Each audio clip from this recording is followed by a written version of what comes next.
if you were to pick 3 areas that you think, well, I'm so proud about this, and tell the people who are listening, because I think we should both bear in mind that there'll be many people listening this evening who haven't managed to catch up with the manifesto and missed the event, and would probably kind of want to like start at the beginning. So let's do that. So top 3 things then. So from my point of view, I think the real striking feature of the manifesto is about compassion and care and the type of country you want to be. So my first area I'd probably go into is tackling inequalities. And we know that if you really want to tackle equality and promote equality in education, you've got to tackle inequalities in life. And I think COVID has taught us anything, and we knew that there was a challenge before. We have, over the last period, put funding into the Attainment Fund to try and help close that gap between the achievements and that we know young people are capable of, but sometimes the poverty can hold people back, and so therefore we've already made changes there and closed the attainment gap for National 5s by a third. And also in terms of those that are leaving school to positive destinations by a 5th.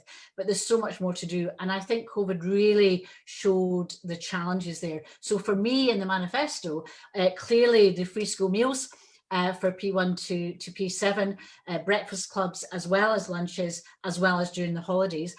Many years ago, I was the minister that actually piloted the free school meals when we were first introducing them to P1 to P3. So I'm particularly proud that we're doing that.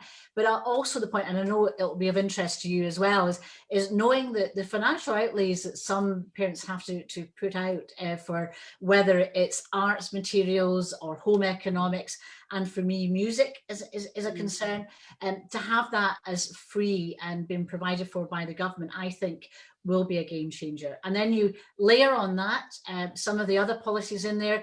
For example, on active travel, we might get to that at some point, but many youngsters just don't have access to a bike. So if you can't afford to have, your family can't afford to buy you a bike, when you're at school age, the government's going to help with that. Now that's important for so many different reasons, and also helping people be able to ride a bike safely when they leave school.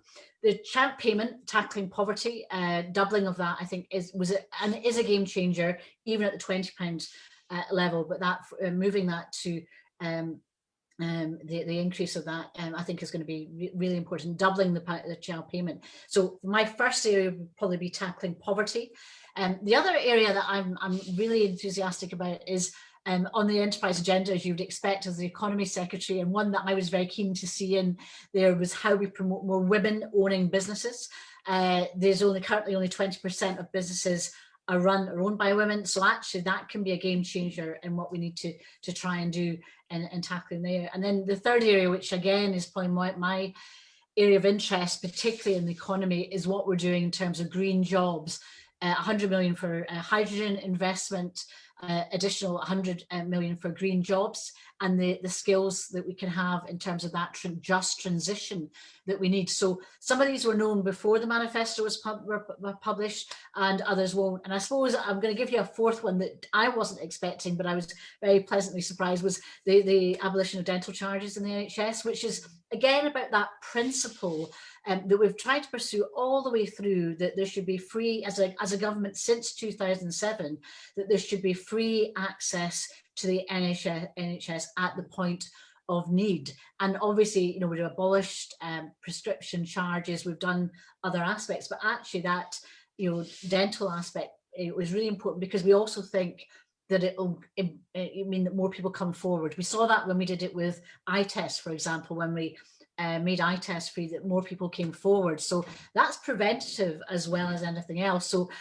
that's probably my 3 areas. It's a broad brush, but if people haven't caught up with the manifesto, that hopefully will give them a sense and a flavour that we are ambitious, we're bold, we're brimming full of ideas, and there's something in there that I think everybody could identify with as being the type of Scotland that they want to see.